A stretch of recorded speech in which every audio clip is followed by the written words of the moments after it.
Hey guys, welcome to the October venue of the past month's painting progress. So the painting progress for September, September, whatever month it was before October.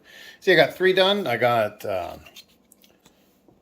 Radikar the Wolf, which he was a fun one to paint. The wolf pelt was pretty fun. I have a lot of texture on there, obviously, whether intentional or not. You may make your own judgment, but for a Slavic vampire, he turned out pretty well. He was the last baddie in the group because I finished this guy before him. It's not Theodosius, but it's something like that. It's the antithesis of the Disney princess, because you got the evil guy with his entourage of evil animals. The bat, the rat, the raven, the crow, and mangy old wolf dog, to try to make them as dirty and gross looking as possible, which I think I did pretty okay. But yeah, this is the main necromancer. I think he's supposed to be buddies with Octron and Glimskry at some point, and Octron hates him. Imelda Barcos, not Imelda Marcos. Need to go back and fix her sword up. What for? I just need to fix it. All right, but she was fun to paint up. Trying not to make people feel car sick here. But she was fun to paint up. The next to last good guy and the next to last model that I finished. Yeah, I just need to do that whole sword again. It's amazing how looking at something through your eyeballs gives you one view of it, and then looking at it through the camera's like, no, you really effed up this part, didn't you? And so yeah, that'll need some repair work there. But I mean, overall, she doesn't look bad, and when you look at it with your bare eyes, definitely doesn't look bad. But yeah, her sword will need a little bit of work there. I got the last one, the Caradron Overlord. He's getting a kind of a light tan jacket and a yellow waistcoat, and I haven't decided what else to paint him up. But we'll see how he goes. He's got a lot of metal on him, and so that'll be the predominant color. Will be the bronze or the copper or the steel or the dark iron that I decide for his backpack and his harpoon gun. I really like the cover art for the Cursed City. It's really well done, and I like the colors they picked.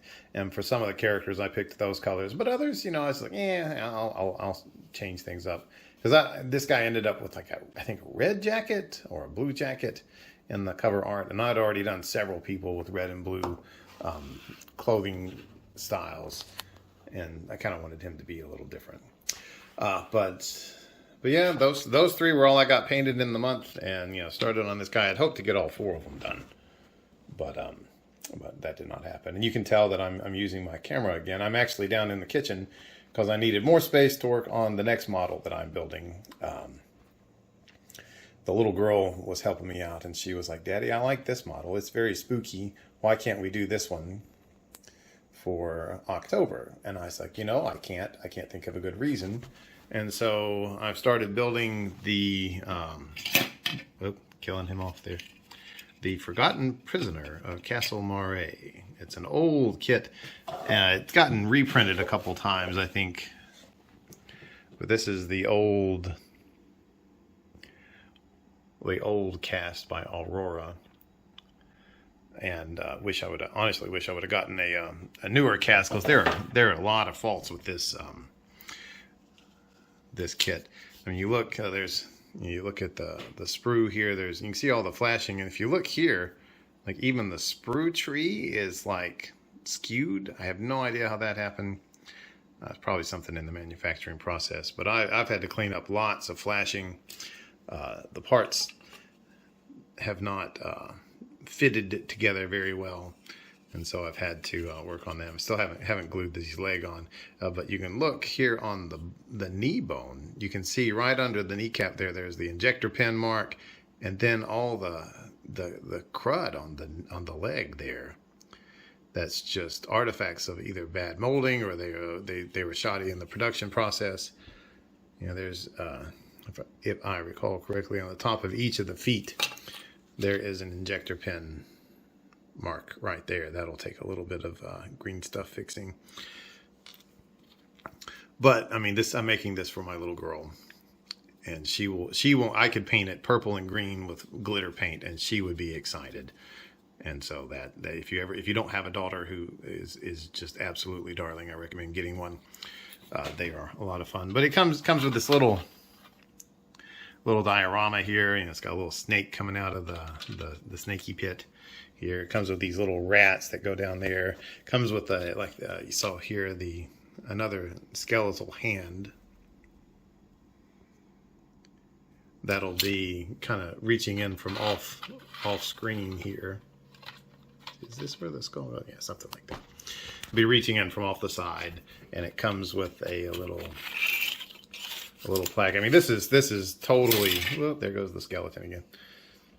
Totally 1960s kitsch, you know, like a Vincent Price movie type cheese, and I really like it. It's just fun. I saw a few years ago, I saw somebody had painted this up, and a couple other big Aurora kits and stuff like that. And I just went looking for one, and I found one. This was like $30 on eBay, and now the old Aurora ones are like $50, and the reprints are cheaper. Get a reprint because evidently the tooling is a little bit better, and the print quality, especially if the company's, you know, still. I mean, just look at all the stuff on there.